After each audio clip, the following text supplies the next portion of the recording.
It's been 2 weeks since this whole thing started. It all started with a tanker incident. It was all over the news. Everybody thought it was just another oil spill. There were plenty of volunteers, plenty of people wanting to help the poor defenseless animals, plenty of victims.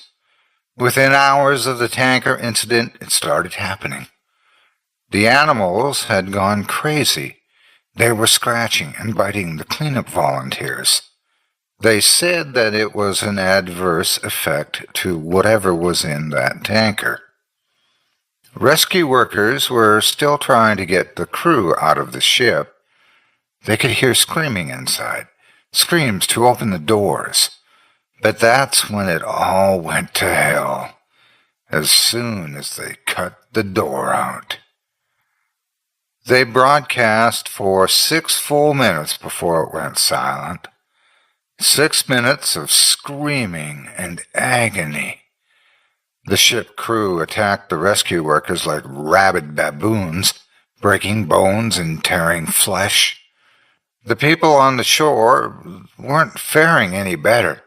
Those that had been attacked by animals were attacking everyone else. It was worse than any war zone report. It was sheer brutality. And yet the broadcast still went on for 6 minutes. 6 minutes, and then blank faces. Nobody could explain what was happening. They tried to continue with the regular news, tried to talk about the economy, the weather, a cute human interest story, anything at all. But they couldn't make us unsee what we saw.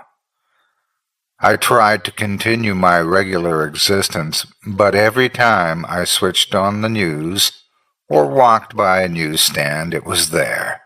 The big mystery.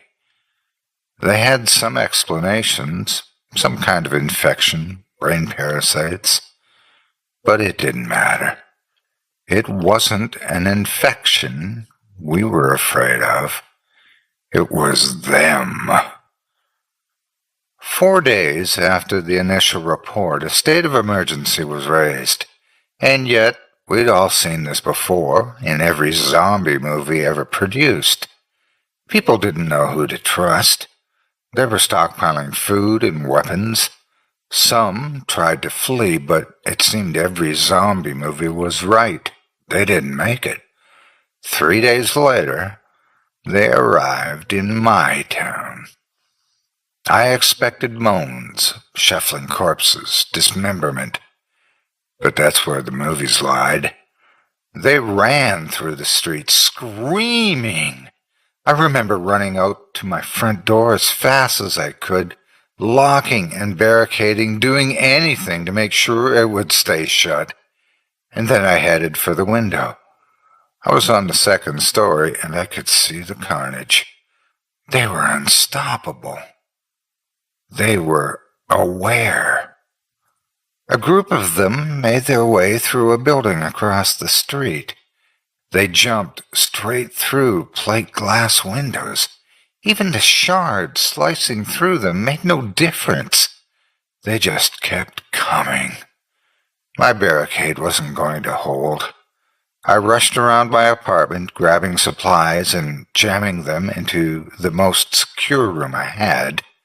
I went back for one last look across the street, and I wish I hadn't.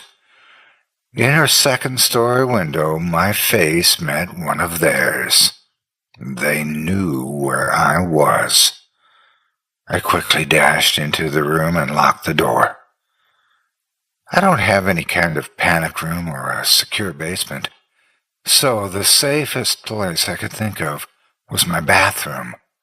No windows, one door with a lock. I'd filled my sink and bathtub full of water so I could stay a while. So I sat there in the dark room with the distant screams in my ears. I began to feel like I may have overreacted. It had been 2 hours with no sign of them. It actually got quieter, and I thought they had moved on. Maybe I could leave the room, get to the kitchen, and grab more food to wait it out.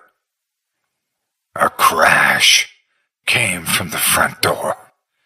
Then I heard the sound of someone running full force into the door and knocking down the barrier behind it.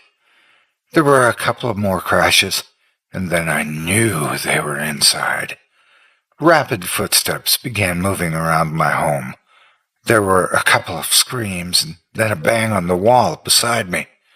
My eyes were open to their widest, even in the pitch-black darkness of the room. There was another bang, and another. They knew I was there, and they knew I was scared. This was the zombie nightmare I had been expecting from the start. I had nowhere to run. There was only so much time before they would break in. I sat with my back to the door, hoping my extra weight would make it harder for them to get in. And then it got worse. "Why don't you open the door?" said a voice on the opposite side of the door. No screams or moans, just a quiet, whispery voice, followed by more of them. "We've come for you. You'll be happier if you open the door. It's not so bad."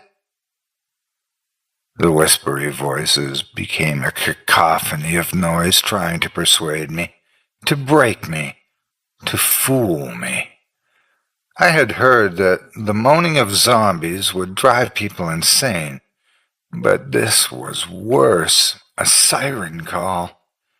I sat in the darkness and hoped and prayed that they'd get bored. But they don't get bored, and they don't leave. I managed to use the mirror to peek under the door, only to be greeted by horrible, unblinking eyes, blood-smeared faces, screams, and more horrible whispers.